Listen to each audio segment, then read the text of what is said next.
Ne nous induis pas dans la tentation, mais délivre-nous du mal. Luc chapitre 11, verset 4.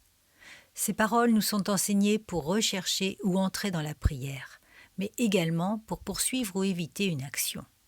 Nous devons très sincèrement éviter la tentation, cherchant à marcher si prudemment dans le chemin de l'obéissance que jamais le diable ne puisse chercher à nous tenter.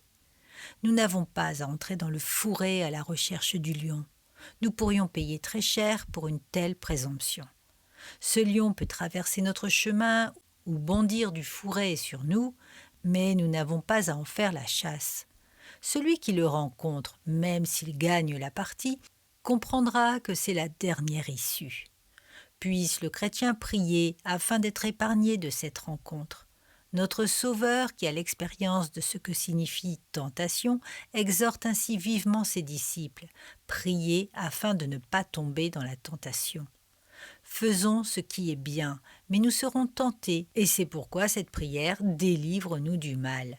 Dieu avait un fils sans péché, mais il n'a pas un fils sans tentation. L'homme naturel naît pour souffrir comme l'étincelle pour voler, et le chrétien est né pour être certainement tenté.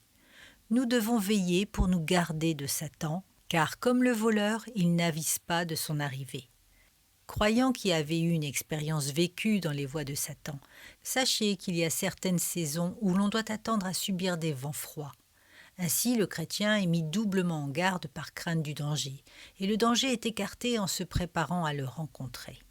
Mieux vaut prévenir que guérir. Il est préférable d'être ainsi bien armé pour que le diable ne nous attaque pas, plutôt que de subir le péril du combat, même si vous vous en sortez vainqueur. Priez aujourd'hui, d'abord afin de ne pas être tenté, et ensuite, si la tentation est permise, que vous en soyez délivrés.